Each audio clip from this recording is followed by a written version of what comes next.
예, 인문학 첫걸음 7주 2차 시 합시다. 어, 인문학 첫걸음 7주는 루신의 아퀴정전을 보고 있습니다. 그런데 이제 1차 시, 지금 2차 시고요. 1차 시 공부를 할 때 이 부분을 이제 인문학 첫걸음 제7주가 아니라 무슨 다른 인문학 강좌 뭐 6강 뭐 이렇게 표시가 돼 있었어요. 이것을 혼란을 주면 혼란을 좀 줬나 모르겠네. 하여튼 우리는 내가 이제 우리 대학에서도 강의를 하고 대학 밖에 여러 인문학 강의도 하기 때문에 그 다양한 자료를 가지고 그 강의를 합니다. 대학이나 대학 밖에서도 그렇기 때문에 이 루신의 아큐정전이라고 하는 이 자료를 만들어서 우리 대학의 수업에서도 쓰기도 하고 대학 밖에 인문학 강의 때 쓰기도 하는데 그 이제 뭐 목차라든가 이것을 내가 다른 인문학 강좌에 썼던 것을 고치지 않고 내 부주의입니다. 그걸 좀 여러분이 양해하기 바랍니다. 어쨌든 7주는 인문학 첫걸음 7주는 루신의 아큐 정전을 통해서 어, 현대 중국의 어떤 역사의 한 면을 우리가 확인하고 있는 겁니다. 그래서 1차 시에는 이제 루신이 어떤 작가인가, 그리고 루신이 살았던 당대의 중국의 사회 역사적 배경이 무엇인가, 그리고 청조를 무너뜨린 신의 혁명, 그다음에 그것의 어떤 일정한 흐름 이런 것을 살폈습니다. 자, 이제 루신이 그러한 어떤 사회 역사적 혼란기 이런 상황에서 이제 중국을 어떻게 바라보고 있는가 하는 것을, 물론 이제 이광수라든가 한국의 상황과 또 비교해서 비슷한 그 역사적 맥락의 상황이기 때문에 설명을 좀 했습니다. 2차 시는 아키정전을 이제 제대로 한번 읽어 봐야겠죠? 쭉 내려가 봅시다. 아키정전은 어떤 이제 소설이냐? 아키정전은 어떤 소설이냐? 음, 어, 자, 아퀴정전을 들어가기 전에 이제 그의 그 광인일기, 루신, 그러니까 루신의 이제 첫 작품이라고 할 만한 겁니다. 광인일기, 예, 단편 소설입니다. 광인일기, 광인. 루신이 작가로서 출발한 그 첫 번째 작품입니다. 이제 광인, 그러니까 미친 사람이다 이런 얘기죠. 주위 사람들이 자신을 잡아먹으려 한다는 그런 강박적 피해 망상에 사로잡힌 광인의 입을 통해 중국의 봉건적 가족 제도, 애교, 그 어떤 형식에 치우친, 그다음에 유교적 도덕관의 비인간성을 고발하고 있는 작품이 광인일기입니다. 파격적인 시각, 구어체, 문어체가 아니라 구어체, 입말하듯이 자연스러운 구어체, 문장, 유교적 구습에 대한 비판을 담은 문학혁명의 대표적 작품이자 중국 최초의 근대소. 자, 여러모로 중국에 루신이 있다면 한국엔 이광수가 있어요. 근데 아까 1차 시에 이야기했지만 우리 이제 나라가 일본 제국주의자들에게 나를 뺏겨버리고 강제로 식민 지배를 당한 국권이 상실됐기 때문에 루신과는 달리 이광수는 친일로 떨어지게 되고 이제 루신이 받고 있는 이런 영예를 이광수에게는 줄 수는 없지만 매우 유사한 그 사회 역사적 상황과 또 하나의 지식인으로서의 그 어떤 비교할 만한 그런 요소가 굉장히 많아요. 그러니까 루시는 광인일기를 통해서 이렇게 중국의 봉건적 가족 제도라든가 이런 것을, 이런 빈간성을 고발했다고 그랬잖아요.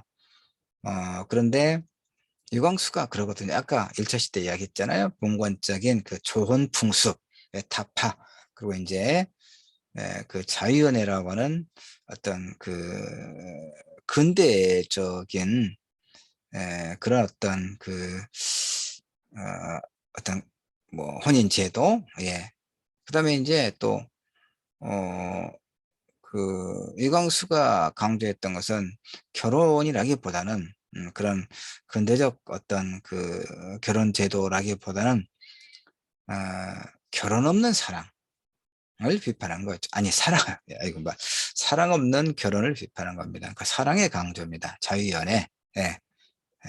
그런 것처럼 이제 광해일기를 통해서 이렇게 루시는 광해일기 조금만 봅시다. 중국 신문학 최초의 작품, 작가 루신이 쓴 단편 소설 고골리의 작품 광인일기, 러시아의 고골리 작품 광인일기에서 힌트를 얻어서 그 제목이 같네요. 수기 형식으로 쓴 수기, 그, 어, 그 어떤 진술, 진술, 이런 형태의 소설. 광해의 심리를 빌어서 가족 제도와 그것을 밑받침하는 외교 사상의 봉건적 모순을 인간 본능의 공포감에까지 추궁하면서 폭로하고 있다. 이런 얘기죠. 광해일기라고 하는 것이 자유의 갈구를 호소한 감명 깊은 내용으로 형식면에 있어서도 과거의 단죄를 분명히 한 획기적인 소설이다. 이렇게 평가를 하고 있습니다.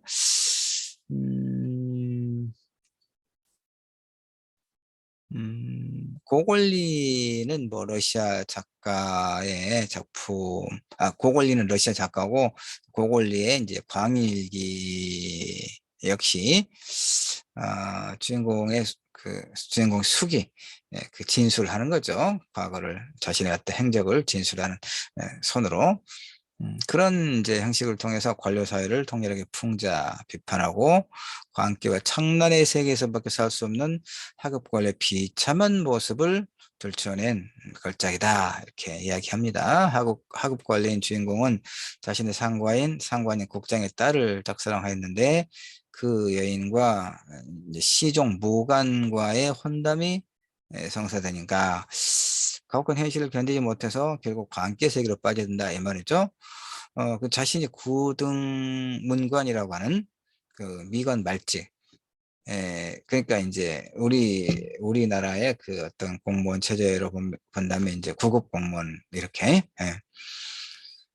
그런 이제 그 하급 관리라고 하는 어떤 현실로 인해서 연모했던 그 국장은 이제 뭐 최소한 뭐 4급 3급 이런 2급 이런 그 고위 관료잖아요. 그러니까 신분 차이가 이제 많이 나기 때문에 연모 좋아하는 마음은 품었지만 국장의 딸과 결혼을 하지는 현실적으로는 못했겠죠. 그래서 이제 그 비슷한 그 어떤 위치에 있는 사람과 이제 결혼을 하게 된다 이 말이에요. 그러니까 이제 이 사람은 광기의 세계로 빠져들고 말았다. 자신이 구등문관이라고 하는 그 미관 말직이 아니고 에스파냐의 국왕이라고 이제 공상하는 겁니다. 그래서 현실의 굴욕감을 극복하려고 노력했다. 뭐 노력해서 되겠습니까? 하여튼 광인 미쳐버렸다. 뭐 이런 얘기죠.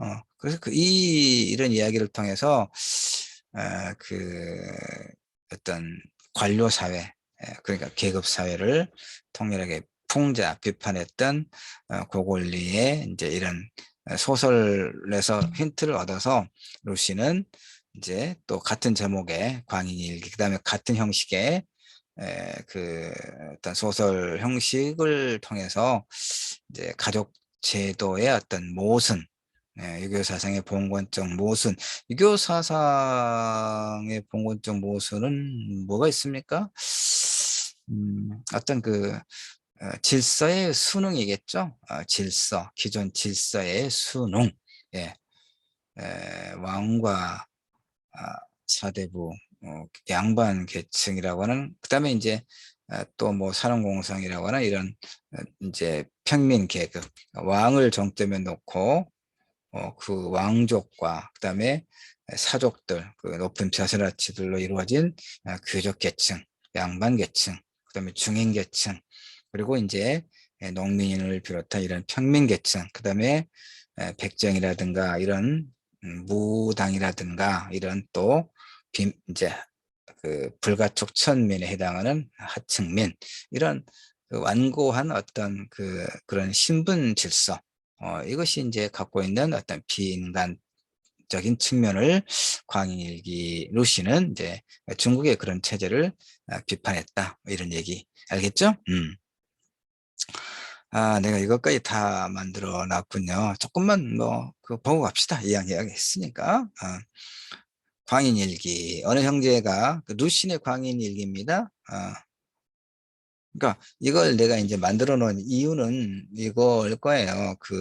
지금 우리가 루신의 아큐 정전을 이제 읽어야 되잖아요. 그러니까 그래서 1차 시에는 루신이 살았던 시대를 설명을 했고, 지금은 이제 아큐 정전에 들어가기 전에 루신의 최초의 단편 소설인 광인일기를 지금 보고 있잖아요.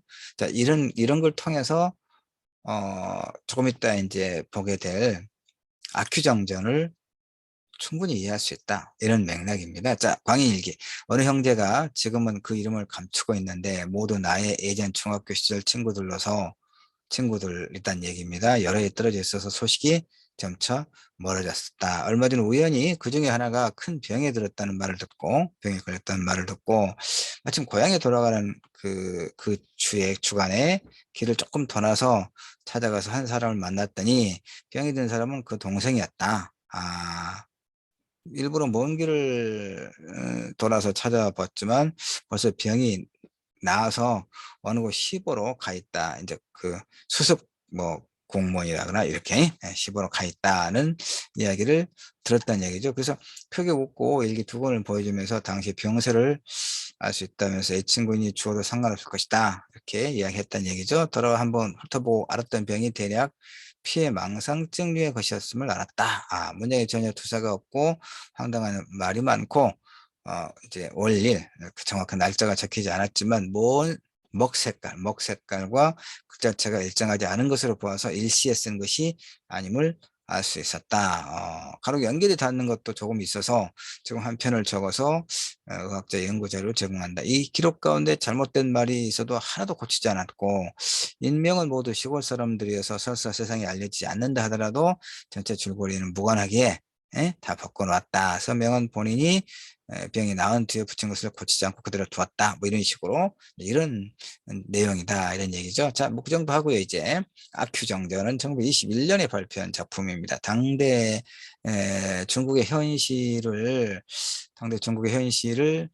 집약해서 이제 보여주고 있는 작품입니다. 신의 혁명의 좌절과 1차 시의 신의 혁명 충분히 이야기했습니다.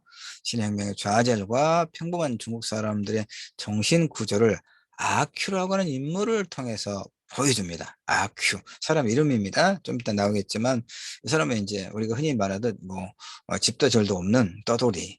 그러니까 뭐 어디서 왔는지, 그 이름은 무엇인지를 알지 못하니까 그 마을 사람들이 아큐라고 이름을 붙여준 겁니다. 그러면 우리나라 같으면 가장 흔한 성씨가 김씨니까, 뭐 김씨, 혹시 여러분이 김씨 많이 있겠는데 완전히 생각하지 말고 그냥 이제 가장 그 많은 성씨 중에서 숫자가 굉장히 많으니까, 뭐 이런 어떤 사람이 있으면 그냥 뭐 김씨라고 부르는 것처럼 아큐 이렇게 불렀다, 이런 얘기입니다. 김씨 괜히 기분 나쁘셨으니까 김씨 취소합시다. 예, 아큐를 통해 보여줌으로써 중국 구사회, 그 낡은 사회의 병폐를 적나라하게 보여주고 있는 그런 작품입니다. 루시를 세계적인 작가로 자리하게 한 작품, 큐정전. 왜 그럴까요? 당대 중국의 사회역사적 어떤 상황과 그 속에서 살아가는 중국의 인민들, 보통 사람들의 정신 구조를 아주 잘 포착해서 상징화한 작품이 아큐 정전입니다. 아큐 정전. 예. 우리 같으면 이제 심청전 예컨대 그러겠죠. 심청에 관한 이야기. 예. 춘향에 관한 이야기. 아큐 정전, 아큐에 관한 이야기. 알겠죠? 그 얘기입니다. 이제 그 줄거리를 한번 좀 길어요. 이제 이거 서파를 갖다가 이제 활용을 좀 합니다, 내가. 줄거리를 봅시다. 이름도 출신도 분명치 않을 뿐더러 살아온 행적조차도 모호한 한 인물이 있어요. 그래서 사람들은 이제 그 이름도 모르고 그러니까 그냥 아까 내가 얘기했던 것처럼 자 아큐라고 하자. 아큐, 아큐. 뭐 이름을 어이 우리가 이렇게 그 하대하면서 이름 모를 때 어이 이리 와봐 이렇게 부르는 것처럼 이 아큐 이리 와봐 이렇게 이 사람이 이제 그 날품팔이 하는 그 노동으로 살아가는 이 시골 마을에서 그런 사람입니다. 그러니까 마을 사람들이 이제 무시하고 뭐 이름이 뭐냐고 물어보지도 않고 아예 그래서 어이 이리 와 하는 것처럼 아큐가 이제 중국에서는 그런 의미로 쓰였던 모양입니다. 그래서 이름이 딱 붙여진 게 아큐입니다. 아큐 그냥 아큐라고 부릅니다. 이제 이 뭐 웨이랑의 시골 이제 공간이죠. 지명. 이 마을에 사는 아큐는 어떤 게 지낼 것도 없으니까 그 제사를 올리는 사당에 머무르면서 직업도 없이 하루벌어 먹고 사는 사람이 어떻게 먹고 사느냐? 그 마을에 이제 여러 가지 그 일을 해야 되는데 그 일손이 부족하면 이제 그 일당을 일테면 주고 일을 좀 시키는 겁니다. 예, 그래서 이렇게 근데 이제 이 사람은 또 이제 좀 성격이 유별나요. 자존심이 아주 대단한 자존심이. 이 사람이 어떻게 살고 있는지 알죠. 근데 자존심이라고 하는 게 자기를 제한 모든 사람들이 우습게 보이는 거예요. 아큐가 망상증이라고 볼 수 있겠죠. 그러니까 이 루신이 중국 사람들을 그렇게 보는 거예요. 이렇게 비판적으로 보는 겁니다. 지금 중국이 서구 열강의 침략적 그 야욕 속에서 여러 가지 어떤 이권을 뺏기고 나라가 지금 절단날 상황에 있는데도 불구하고 그 상황을 제대로 직시하지 못한 채 중국이 오랫동안 동아시아의 어떤 제국, 동아시아뿐만 아니라 그 세계의 중심이었다라고 하는 그런 어떤 자부심. 사실 중국은 오랜 역사와 함께 그 문화적 전통을 갖고 있는 그런 나라지 않습니까? 그러니까 지금 나라가 풍년 등화의 그런 위기에 몰려 있음에도 불구하고 여전히 중국 사람들의 내면에는 그 자신의 어떤 문화에 대한 그 전통에 대한 우월감이 이렇게 자리 잡고 있다 이런 얘기죠. 아큐가 바로 그 중국의 근대 중국 인민들의 어떤 표상이다 이 말이에요. 알겠죠? 아큐 자존심이 하늘을 찔러요. 그래서 자기를 제한 모든 사람을 우습게 보고 그러니까 어떤 행동을 하냐 이제 아큐의 말에 따르자면 뭐 자신이 옛날에도 잘 살았고 지식도 높았고 완벽한 인간이었다. 뭐 다른 사람들이 지금 이를테면 거렁뱅이나 마찬가지인 아큐의 이 말을 듣고 그대로 이제 인정하고 또 존중하겠습니까? 아니겠죠? 네, 그래서 이제 그다음에 특히 이제 이 마을에 그 가장 이제 나이도 먹고 그다음에 좀 재산도 많아서 마을 사람들한테 좀 존중받는 이유가 사실은 뭐 나이 많고 재산도 있고 그러기도 하지만 이 사람 아들이 그 우리식으로 이야기하면 뭐 사법시험이나 행정고시 합격해서 고위 이제 관료가 됐어요. 그러니까 출세한 거죠. 자기 아들이. 그러니까 동네 사람들이 그것 때문에도 이제 이 영감님한테 그냥 고개를 숙이고 그런 상황이거든요. 근데 이제 이 아큐가 이 마을의 이 사람과 이 자오라고 하는 성, 그러니까 그러니까 우리 주변에 보면 그러잖아요. 뭐 아무것도 없는 사람들이 허세를 부리면서 내가 유명한 사람들, 저 사람 보고 내가 잘한다. 이렇게 잘한다. 뭐 그렇게 허세를 부리는데 이 아큐가 그럽니다. 사람들한테 저 좌우 영감님하고 내가 친척이다. 그러니까 이제 그 좌우 영감님 귀에 들어갔겠죠. 그러니까 싸자기를 치는 그런 장면이죠. 감히 네가 어디서 이렇게 이야기를 합니다. 그래서 이제 아큐는 또 이제 그 뺨을 맞고 또 돌아서 나오면서 또 속으로 이제 이 좌우 영감을 이제 또 우습게 봅니다. 별것도 아닌 게 이렇게 그렇게 또 이야기하고 생각하는. 음. 그다음에 이제 그 아까 그 자기를 제외한 다른 사람들 다 우습게 봤다고 했잖아요. 그러니까 맨날 시비를 걸어요 다른 사람들한테. 이게 보면 그 아큐는 자기보다 열등하다고 생각하는 사람이면 이제 자기 눈에 좀 못났다고 생각되는 사람을 보면 시비를 걸어요. 그래서 이제 또 상대의 말이 좀 어눌하면, 그러니까 좀 만만하게 보이면, 음? 욕도 하고 뭐 이렇게 짜대기 치고 그래요. 참, 아큐가. 음. 그런데 그럼 다른 사람들이 가만히 있겠어요? 어, 어, 가만히 있지 않겠죠. 그래서 이제 어느 날, 대체로 어느 날뿐만 아니라 아큐가 이제 그렇게 시비를 걸다가 오히려 이제 된통을 당해요. 당합니다. 그러니까 아큐가 이제 여기서 굉장히 그 유명한 그 아큐의 정신승리법이라고 하는 말이 나옵니다. 정신승리법. 뭐냐? 지금 아큐가 뭐 하고 있습니까? 그 괜히 다른 사람들한테 시비 걸어가지고 허풍 떨고 그러다가 시비 걸어가지고 또 이제 그 괜히 아무나 시비 걸지 않아요. 나름대로. 그러니까 자기가 만만하게 자기 눈에 만만하게 보이는 사람한테 시비를 걸어서 이제 욕도 하고 때리기도 하다가 오히려 더 많이 맞는다 이런 얘기 아닙니까? 그러니까 이 사람의 생각을 바꿔요. 어떻게 바꾸냐? 여기서 이제 노선을 노려보기로.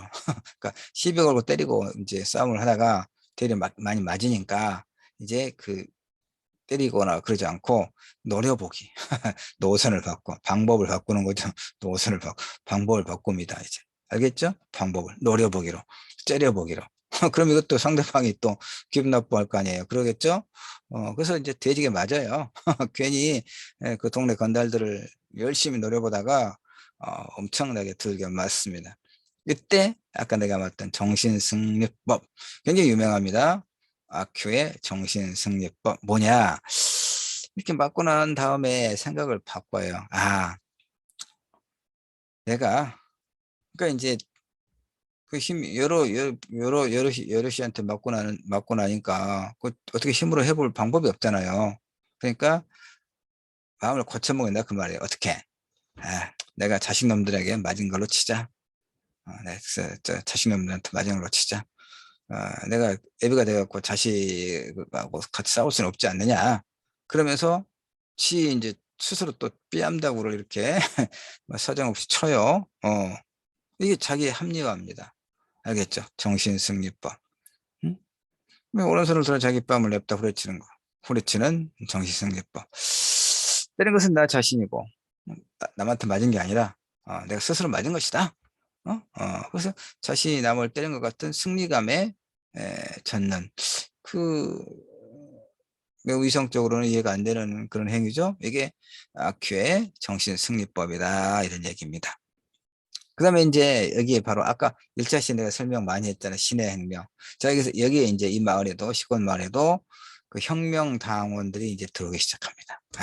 혁명당이 들어오고, 마을 사람들 중에서도 이제 혁명 세력에 이제 가담하는 이런 일이 이제 일어나죠.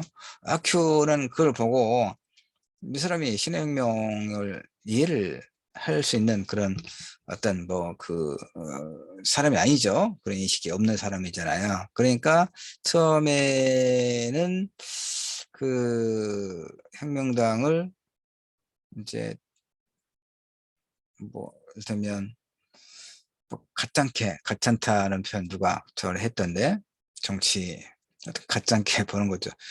우습게 보는 거다 이런 얘기입니다. 그래서 저것들이 뭐야 하고 왜냐면 모르니까 신의 혁명이 뭔지도 모르고 그런데 가만히 봤더니 그 마을 사람들이 그러니까 자신을 이 아큐를 우습게 보고 심지어 이제 하여튼 무시하고 또 심지어 때리기도 했다. 물론 제가 먼저 시비를 했으니까 그러겠지만 일단 때리기도 했고 이런 사람들이 이 신의 혁명당 사람들을 보고는 얼굴빛이 달라지고 태도가 달라지단 말이에요. 공손해지고. 그러니까 학교 생각하기에 나도 혁명을 한번 해볼까? 그래서 혁명당원에 이제 가입을 하려고 하는 거예요. 이 혁명 조직에. 근데 그 조직 사람들이 아큐가 누구인지 모르지 않잖아요. 그 뭔가 변변치 않고 하여튼 뭔가 허풍쟁이고 이런 사람을 소위 새로운 낡은 것을 부수고 새로운 중국을 만들자고 하는 이런 혁명 세력이 아큐 같은 사람을 받아들일 리가 없잖아요. 음. 그런데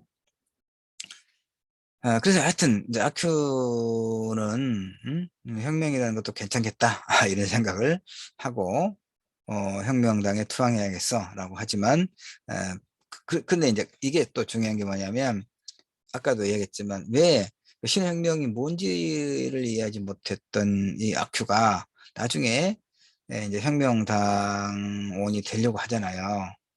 그거 아까 이제 마을 사람들이 이 혁명당원들을 보고 쩔쩔매고 이런 것을 보고 상황이 뭔가 변했다는 얘기예요. 그러니까 혁명당원이 돼가지고 그 자기를 괴롭혔던 자들을 다 죽여버리고 내가 갖고 싶은 것을 모두 가져버리겠다. 심지어 이제 그 이 소설을 보면 이제 그 젊은 이제 여자 승려 그 비군이라고 합니까? 비구라고 합니까? 비군이 젊은 여성이 지나갈 때도 행패를 부리고 그러거든요. 이 아큐가. 그러니까 이제 아주 그 혁명당원이 돼가지고 나를 괴롭혔던 자들을 다 혼내주고 아예 죽여버리고 좋은 것도 내가 다 뺏고 심지어 그 이제 비군이 이 젊은 여자 뭐 승려뿐만 아니라 그 예쁘고 마음에 드는 여자들 내가 다 차지해야지 이런 이제 말도 안 되는 생각을 하고 이 혁명당에 가입을 하려고 하는 겁니다. 이것은 이제 뭘 상징합니까? 어떤 걸 지금 이 아큐라고 하는 인물의 행위를 통해서 이 아큐정전의 작가 리신이 말하고자 하는 것은 뭐겠습니까, 여러분? 그러니까 혁명의 대의가 그러니까 우리나라 현대사에서도 이제 1960년에 4.19 혁명 그리고 1980년에 5.18 항쟁 이런 굵직한 현대사의 사건들이 있었죠. 어. 근데 거기 4.19는 좀 멀리 있는 이야기고 5.18만 하더라도 뭐 이제 그 뭐 어떤 군사 쿠데타 세력들이 자신들의 어떤 그 정권의 어떤 정당성을 확보하고 그다음에 이제 국민들의 그런 민주화 요구를 억압하기 위한 하나의 이제 어떤 전략에 따라서 광주에 공수부대를 보내고 이제 계엄령을 선포하면서 이제 시민들을 아주 폭력적으로 진압하고 이래서 시민들이 또 무장을 하고 저항했던 그런 역사의 사건이 소위 1980년 5월에 광주에서 일어났던 이제 광주 항쟁이죠. 거기에 이제 참여했고 그 이후에 사람들이 바로 이거예요. 그런 어떤 뭐 혁명이든 항쟁이든 역사적으로 이제 어떤 긍정적인 어떤 평가를 받고 있는 것에 대해서 전혀 관여하지 않았거나 특별하게 어떤 뭐 연결되지 않았음에도 불구하고 그런 것을 사유화하려는 조금 어려운 이야기입니까, 여러분? 자료를 볼게요. 하여튼 그게 좀 나오기 때문에 하여튼 혁명당원들은 아큐를 받아주지 않습니다. 아까도 얘기했다시피. 그러면 또 아큐가 이제 뭘 하냐? 그냥 혁명당원이 된 것처럼 또 그 마을 사람들한테 행세를 합니다.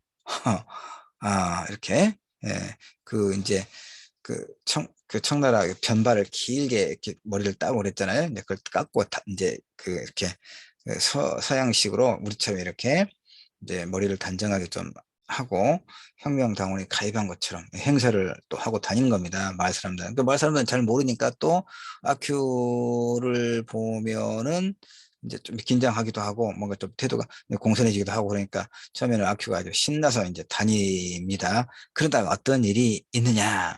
그 차오 마을에 그 나이 먹고 돈 자산 많은 그 어떤 유지가 있잖아요. 유지라고 부르는 그 어느 마을에 가면 다들 그 차오 이 사람의 집이 이제 약탈을 당합니다. 강도가 들어요. 이런 혼란기에. 그런데 이제 이 아큐는 그 자오 씨 집을 그 약탈 강도를 하지 않습니다.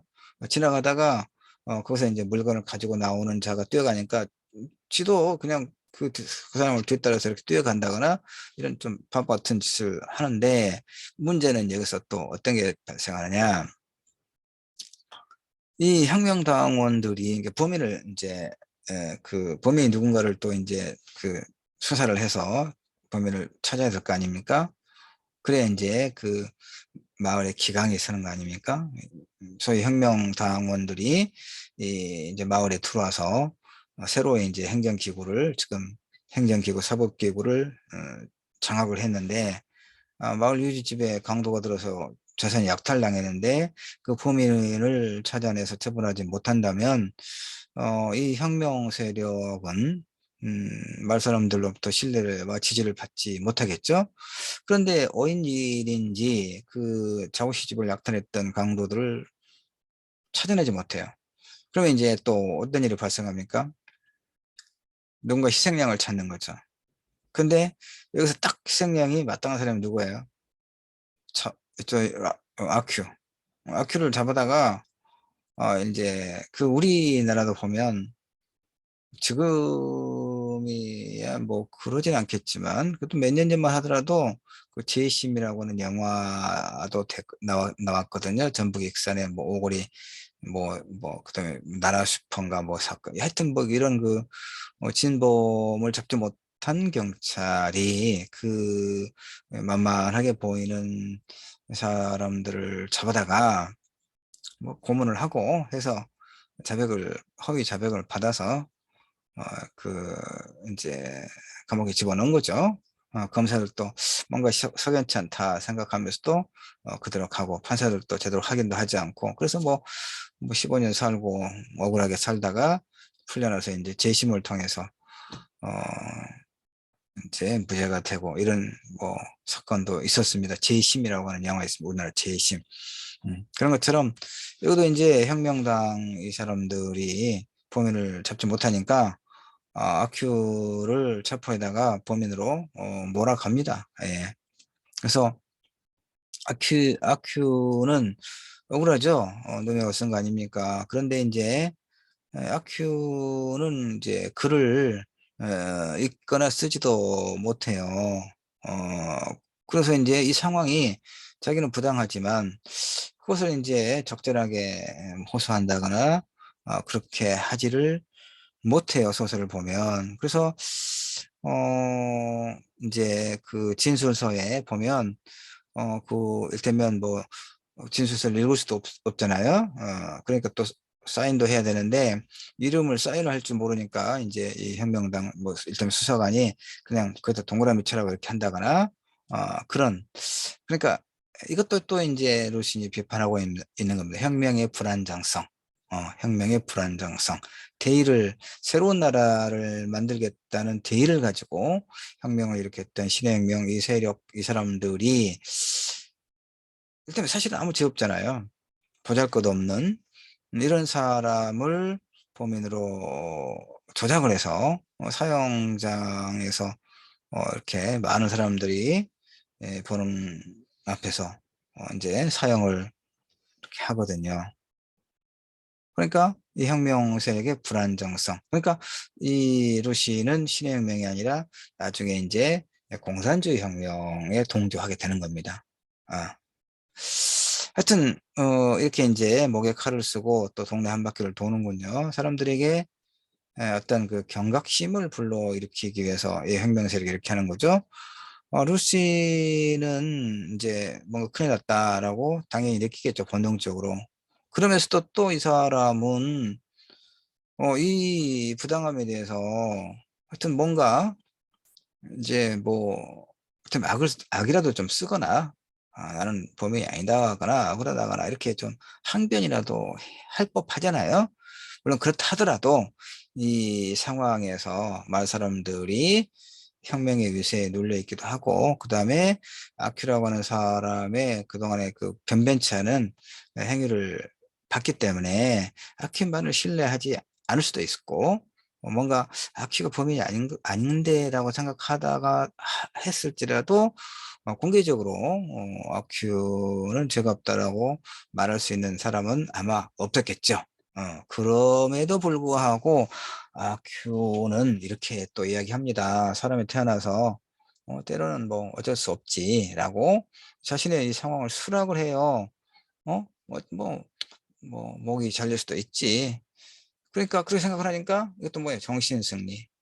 마음이 편안해진 거예요. 이 상황을 그냥 뭐 운명이다. 뭐 사람이 태어나서 이런 온갖 일을 겪기도 하고 때로는 뭐 이렇게 억울하지만 억울한 일을 당하기도 하는데 그건 뭐 운명이지 않느냐라고 생각하니까 또 마음이 편해지는 거죠. 아, 분노할지 모르는 부당한 것에 대해서 그건 옳지 않다고 말하지 못하는 당시의 중국 인민들을 이렇게 또 루시는 아큐의 이 말과 행위를 통해서 통렬하게 비판하고 있는 겁니다. 자, 이렇게 해서 아큐는 이제 죽음을 당하죠. 자, 이것이 지금까지 이야기했던 아큐 정전의 압축된 줄거리입니다. 자, 그러면 이제 다시 중간중간에 설명을 하긴 했지만 루신이 이 소설을 통해서 아큐를 통해서 이야기하고자 하는 게 뭐냐, 주제의식 혹은 문제의식이죠. 자, 정신승리법 아까 이야기했죠. 아큐의 정신승리법. 이게 그러니까 루시는 정신승리법으로 이름 붙인 아큐의 무력감과 노예 근성을 비판하고 있는 거죠. 이 아큐는 그러니까 아큐 한 사람이 아니라 당대의 그 신혁명을 전후한 당대의 중국 인민들을 이렇게 표상하는 겁니다. 상징적으로. 알겠죠? 모욕을 당해도 저항할 줄 모르는 아큐. 남에게 얻어맞고도 자기 아들에게 맞았다고 생각한 아큐는 바로 서세 동점의 와중에서 서구 세력의, 제국주의 세력의 이제 그 동쪽, 동양에 대한 어떤 점령, 그 시도, 서세 동점. 중국은 컸기 때문에 완전히 나라가 어느 나라의 식민 지배로 떨어지지 않았다고 그랬죠. 조선은 작은 나라에서 일본 제국주의자들의 식민 지배하에 노예 상태로 떨어져 버렸고, 예, 이 서세 동점의 와중에서 자존심만 비대했던 청과 중국 민족을 상징화하고 있는 겁니다. 아큐. 알겠죠? 패배에 대한 인식과 또 패배감이 없는 그런 인물. 이건 노예죠, 노예. 예. 주체가 아니라 노예, 주인이 아니라 종, 이런, 어, 그러니까 깨닫지 못하는, 그 다음에 또, 아큐가 혁명에 가담하게 된 이유, 혁명당원 아큐를 바라보는 사람들의 태도 변화, 너무나 간단한 아큐의 제거 과정을 통해서 혁명의 허구성과 불철저성, 또 따끔하게 풍자, 비판하고 있고, 아까 이것도 내가 이야기했죠. 그래서 루시는 소설 마지막에 아큐의 죽음 이후에 아큐가 이제 사형을 당합니다. 이제 그걸 사람들의 수군거림을 이제 이 소설의 제일 마지막에 옮겨놔요. 그러니까 중국 민중의 우매함, 어리석음, 미련함 비난합니다. 이 이제 마을 사람들이 그 루신이 이제 사실 없는 죄를 뒤집어 쓰고 만만하니까 그 죽었잖아요. 그러니까 이제 마을 사람들이 뭐라고 이제 수군거리냐면 총살당한 것은 그가 나빴다는 증거 아니겠어? 나쁘지 않았다면 뭐 때문에 총살을 당하겠어? 라고 이야기합니다. 이 어리석은 민중들. 그러니까 루시 보기에는 음, 이거 어떻습니까? 나무나라의 이야기 아니죠? 나무나라의 이야기가 아닙니다. 자, 그 다음에 이제 한 가지. 지금까지 설명했던 것이 루신의 아큐 정전에 대한 일반적인 해석입니다. 이건 뭐 틀림없는 거예요. 일반적으로. 이를테면 다른 어떤 이론의 여지가 없는 보편화된 일반적인 해석이다 이 말입니다. 그러나 그런 해석만으로는 소설을 충분하게 독해했다고 말하기가 어렵습니다. 자, 신의 혁명이 발발하고 나서의 아큐의 태도를 이해해야 돼요. 물론 아까 설명은 내가 했습니다. 미리미리 중간중간에. 아큐는 처음에 혁명을 싫어하고 반대해요. 주제에. 혁명의 의에 대해 전혀 이해하지 못하기 때문에 그런 거죠. 그런데 혁명에 대한 마을 사람들의 반응, 즉 혁명에 대한 두려움을 보고서 아큐도 혁명에 가담하려고 했잖아요. 근데 이제 아까 봤다시피 혁명당원들이 아큐를 받아주지가 않으니까 이제 머리 자르고 이제 사람들한테 아무것도 모르는 마을 사람들한테 또 가서 자기가 혁명당원이 된 것처럼 행세를 하고 다닌단 말이에요. 그러니까 마을 사람들이 또 이렇게 평소 그를 무시하고 폭력을 행사했던 이들도 아큐에게 이제 혁명당원, 가짜 혁명당원 머리를 조아리죠. 그러니까 혁명을 일종의 자기 보위 수단으로 보는 겁니다. 이걸 아큐식 혁명이라고 말할 수 있겠죠. 혁명 참여 동기. 그러니까 내가 아까 이제 5.18 항쟁과 관련해서도 이야기했습니다만은, 물론 많은 사람들이 억울한 죽음을 당하고 또 무기를 들어서 이제 그런 소위 국가 폭력에 저항했던 것은 역사적 정당성으로 높게 평가를 받습니다. 그러나 또 그 이후의 사람들의 그 비루한 행태들, 그다음에 또 사실은 전혀 관계가 없음에도 불구하고 일테면 어떤 항쟁과 또 어떤 항쟁의 피해와 전혀 관련이 없음에도 불구하고 가짜 서류를 통해서 어떤 가짜들이 또 굉장히 이렇게 말하면 또 이제 올팔에 대한 왜곡, 5.18에 대해서 왜곡하는 사람들에게 좋은 어떤 빌미가 될 수도 있기 때문에 내가 굉장히 조심스럽게 이야기합니다만, 어쨌든 소위 가짜들 자신의 어떤 보위 수단으로 삼기 위해서 그런 어떤 뭔가를 부정한 방법으로 취득한 사람들이 없지 않아 있습니다. 많이 있습니다. 이게 엉망진창이에요. 엉망인 게 많습니다. 자, 하여튼 그건 그렇고, 그건 여러분 그냥 기억에서 삭제하세요. 뭐 한번 내가 말한 것이고 여러분이 들었는데 어떻게 기억에서 삭제되겠습니까마는, 중요한 건 그게 아니고, 아큐를 통해서, 아큐라고 하는 인물이 상징하는 게 무언가를 지금 이제 우리의 어떤 현실에도 일정하게는 두루두루 이렇게 연결되는 면이 있더라. 뭐 그 안타까움을 가지고 내가 이야기를 하는 겁니다. 음.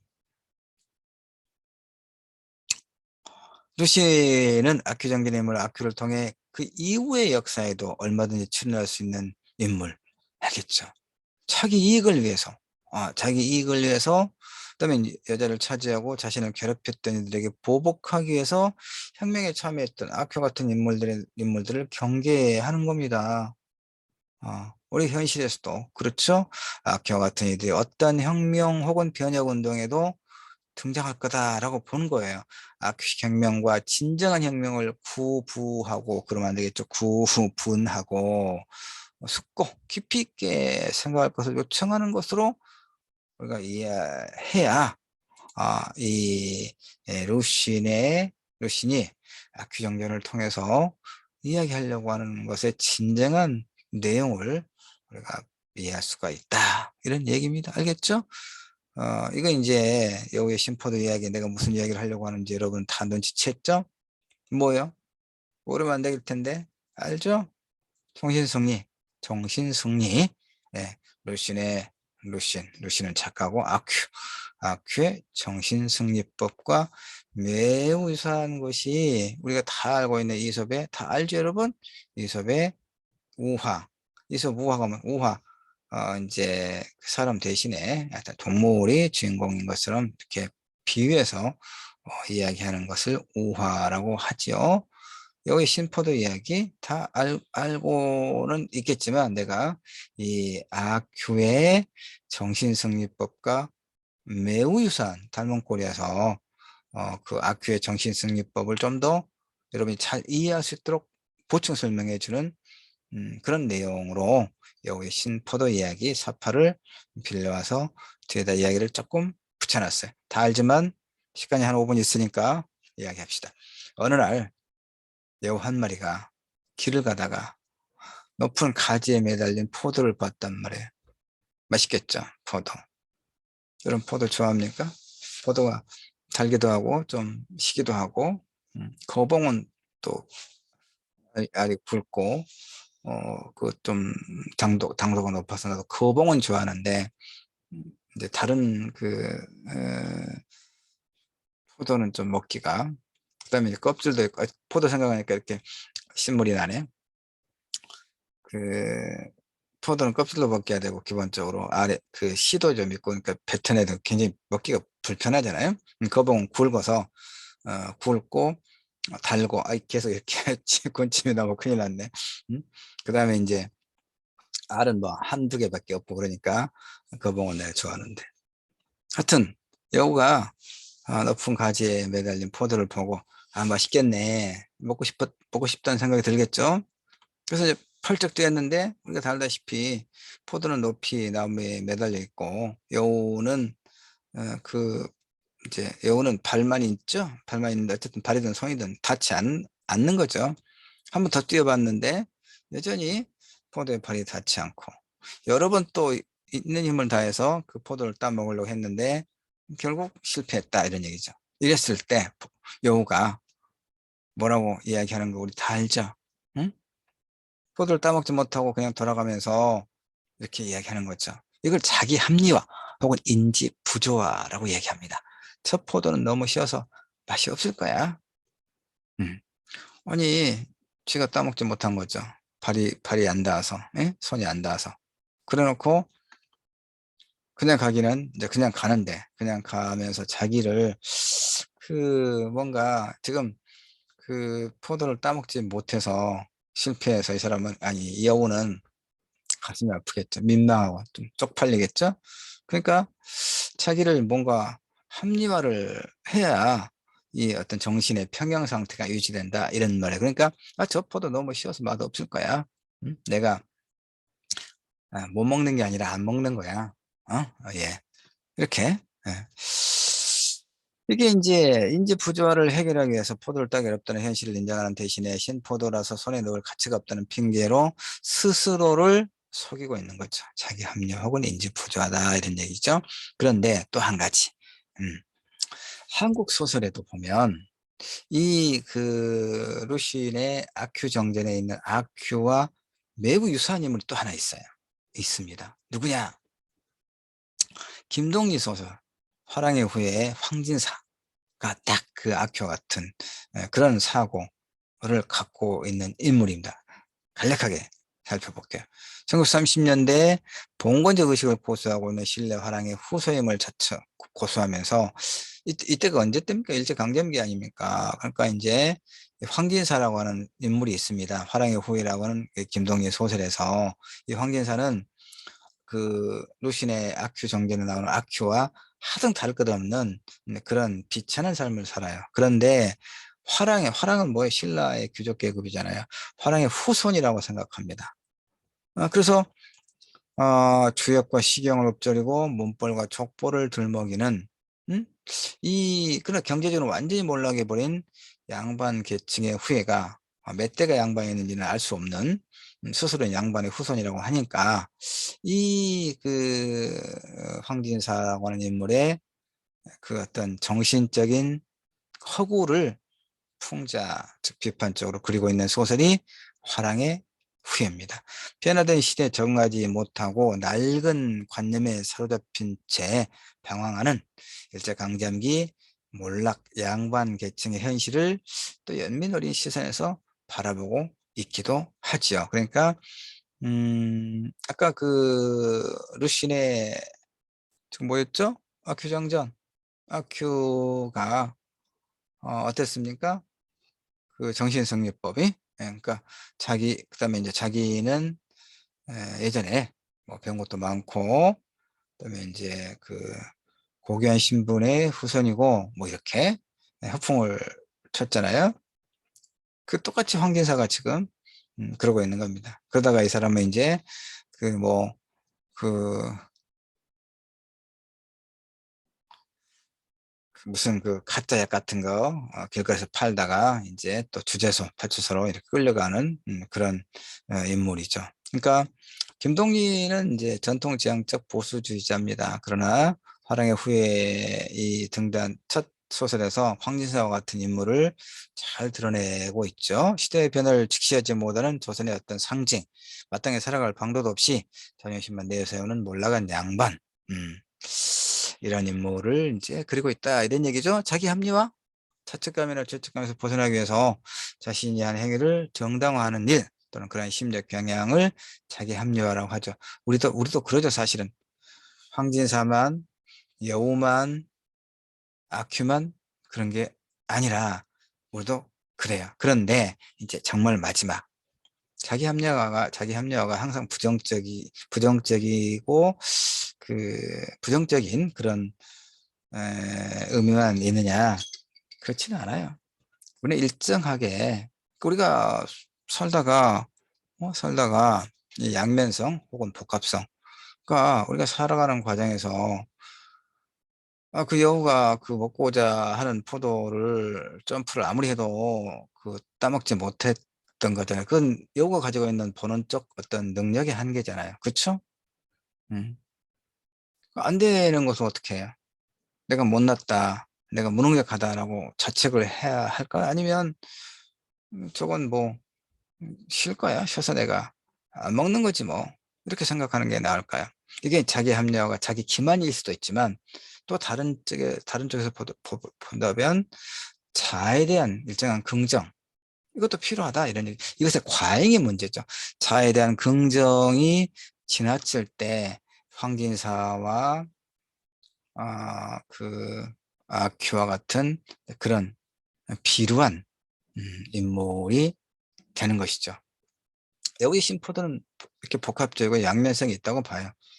아니 뭐 안 되는 거, 우리가 살아가면서 아무리 해도 안 되는 거 있잖아요. 능력 밖의 일로 생각되는 거, 이건 뭐 내 무능력이라고 자책할 건 없다. 일정하게는 자에 대한 긍정도 필요하다. 자, 이 정도로 해서 인문학 첫걸음 7주 루신의 아큐정전 2차시 마치고 7주 전체를 일단 마치겠습니다. 고맙습니다.